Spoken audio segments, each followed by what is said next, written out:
Hello everyone, nubkeks here. Welcome back to Nub Raids, and today's video, epic champions that are really legendaries in disguise, that are better than legendaries oftentimes.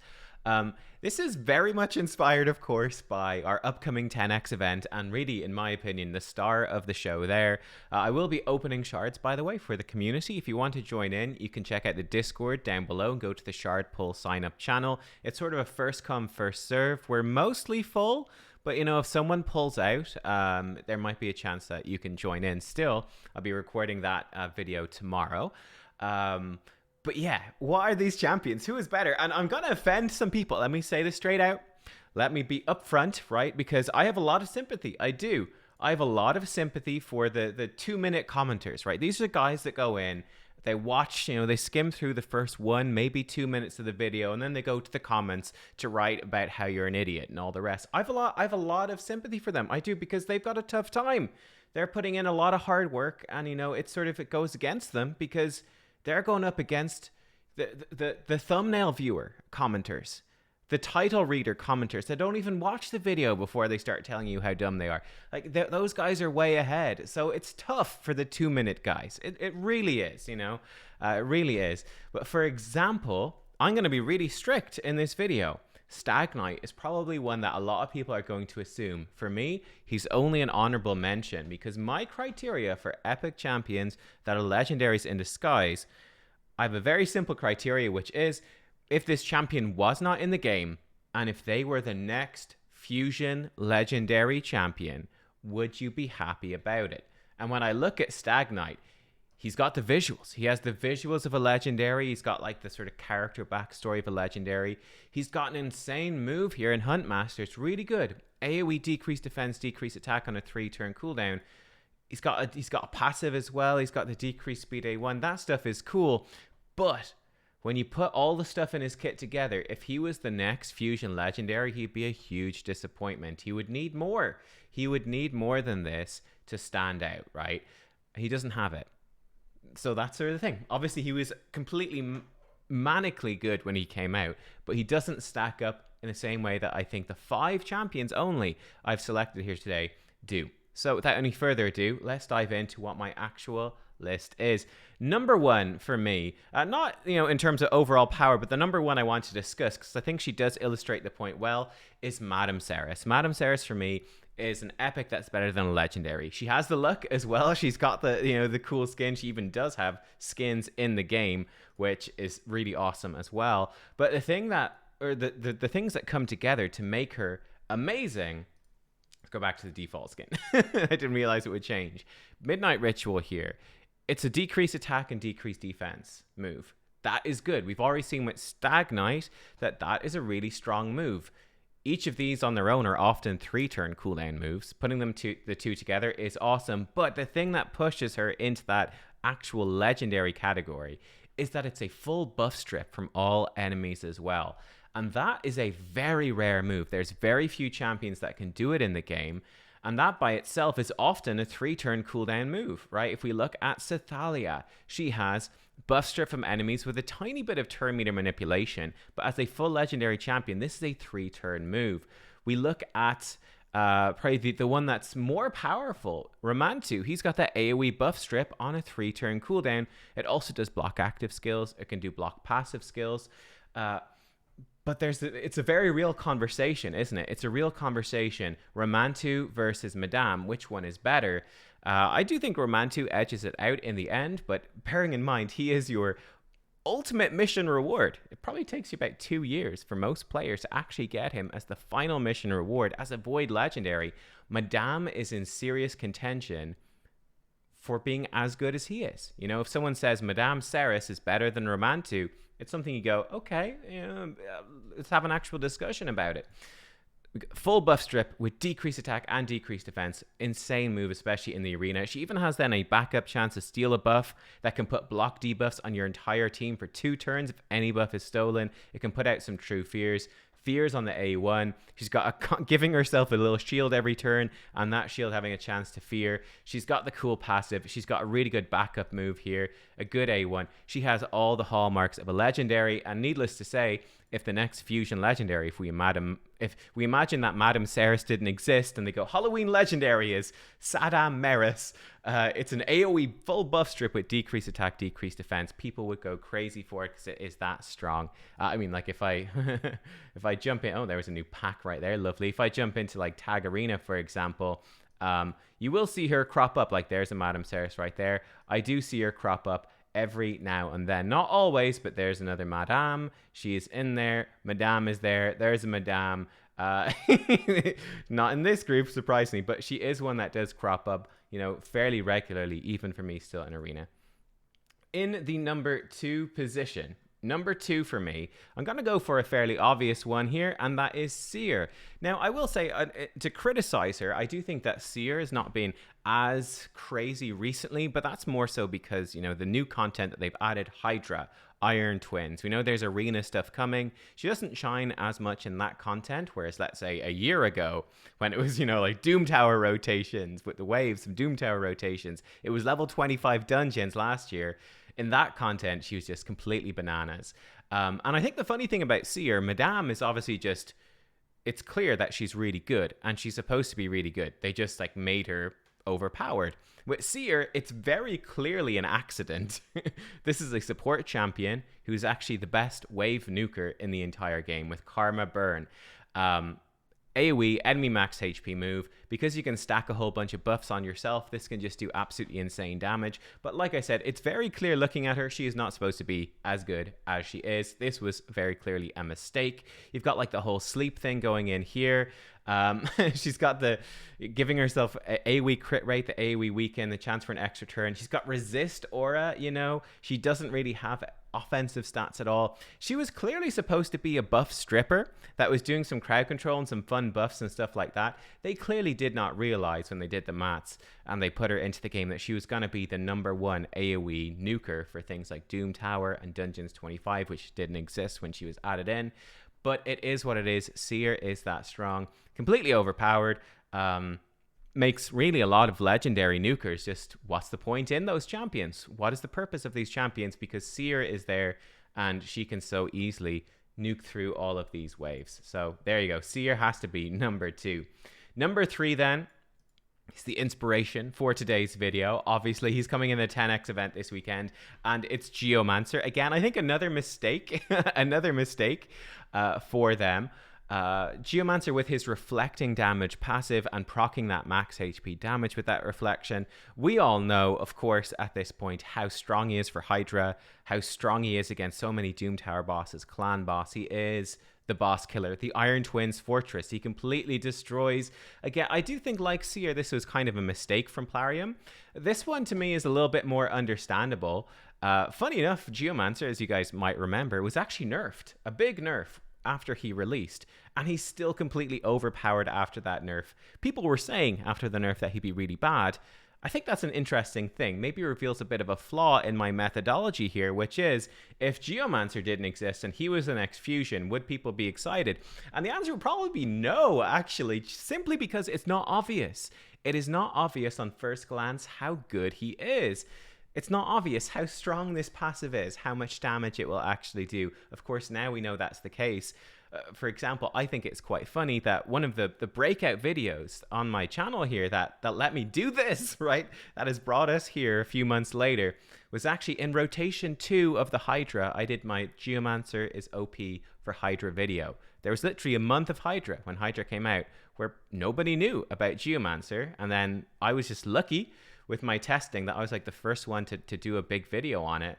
And yeah, that really helped me get where I am today, which is great. Again, thank you everyone for subscribing. If you're not subscribed, subscribe, click that like button, all the rest.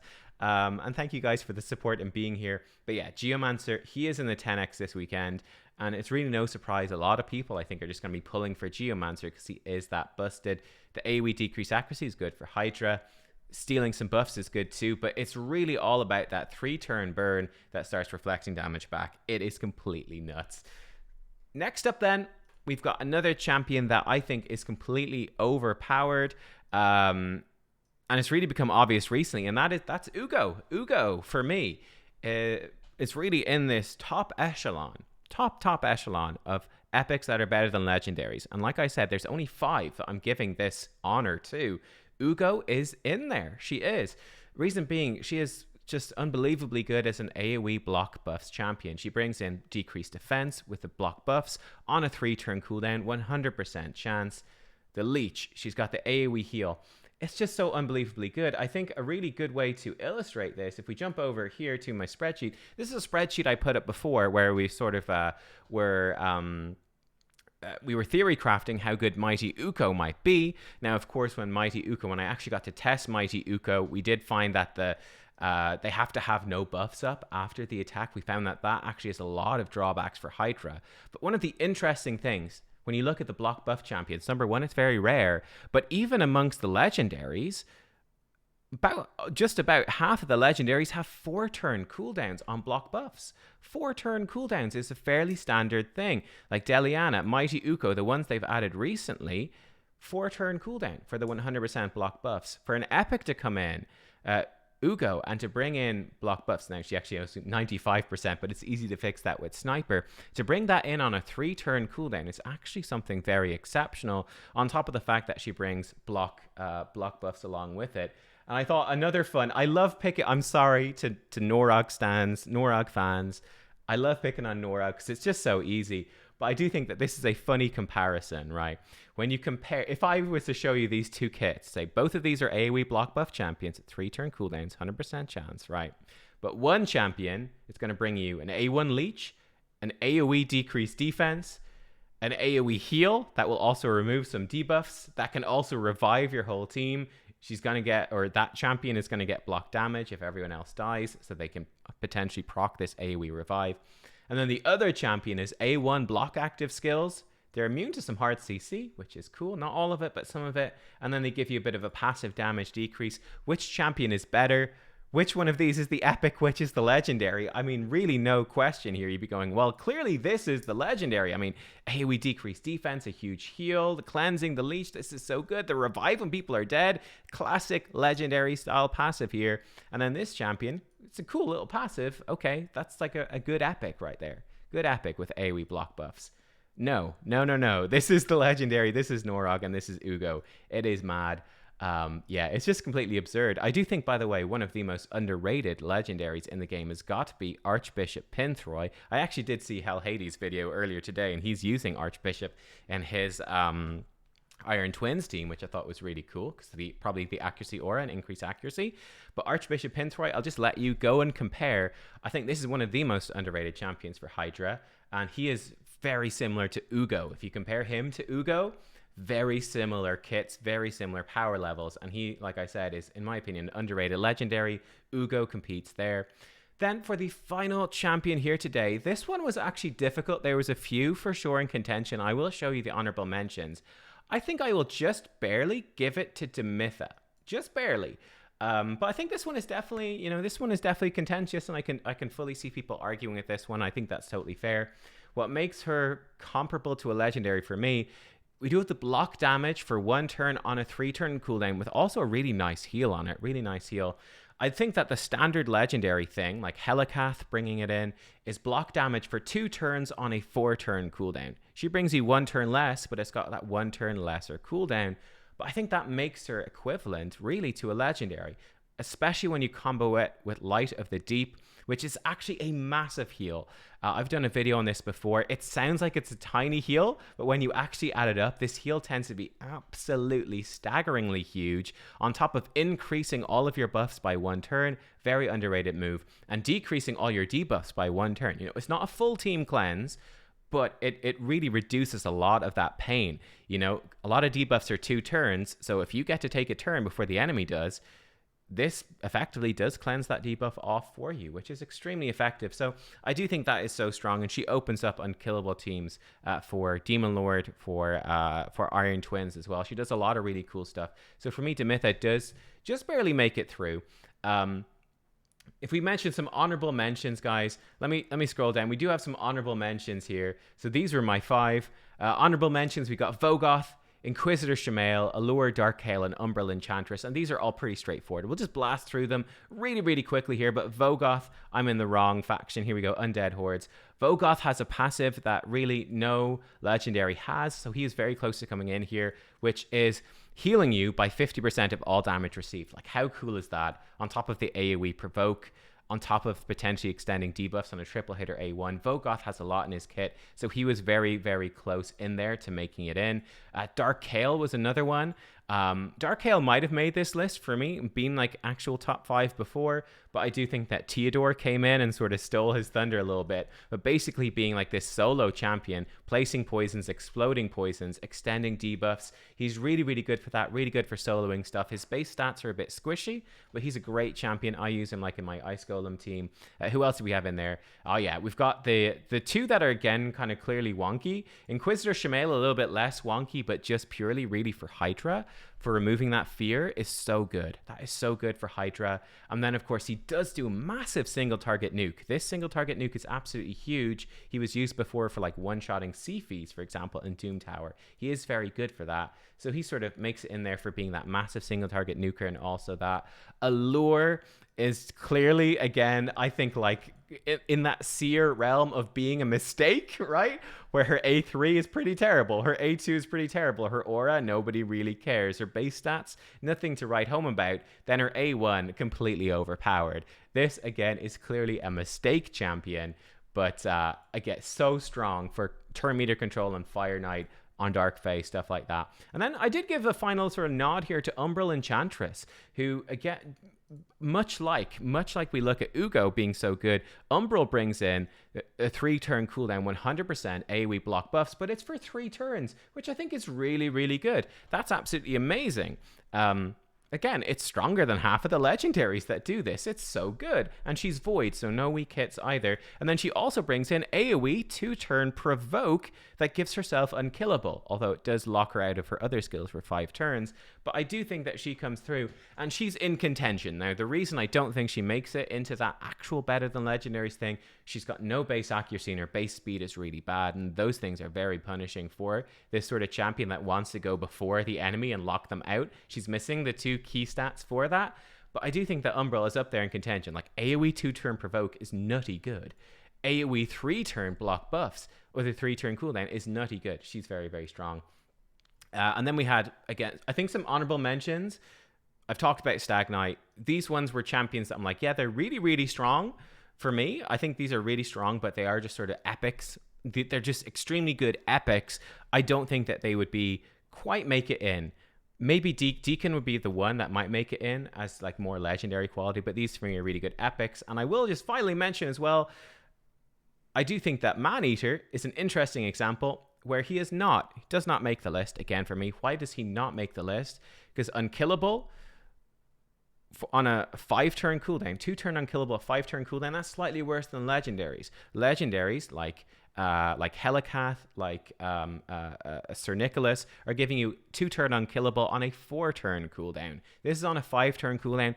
I actually just think in the case of Maneater, the whole like Bat Eater team, the budget unkillable team with like Painkeeper and Seekers in combination, that is just a case of people like Deadwood, etc., Rust, all those guys that are coming up with these teams. It's just such a big brain strategy that the champion themselves isn't entirely overpowered. This seems like a pretty decent, just a really good epic to me, but it's when you put them in a team and really big brain theory crafted up that it becomes kind of busted. But there you go, guys. They are the 5. Like I said, for me, the 5, Madam Serris, Seer, Geomancer, Uugo, Demytha, with some honorable mentions here, and then some slightly less honorable mentions as well. But let me know, who would you choose if you had to choose only 5? Like I said, for me, these 4 are clearly legendary, standard. Seer by accident, Geomancer somewhat by accident, and then Uugo, Madame, Geomancer. Yeah, these really no question. Demytha is the question mark, and I'd be thinking like, you know, Allure or Vogoth or Inquisitor maybe would take her place. But there you go. Thank you for watching. I hope you enjoyed. I'm sure I offended somebody. All fun, all fun. I'll see y'all next time. Thanks for watching. Bye-bye.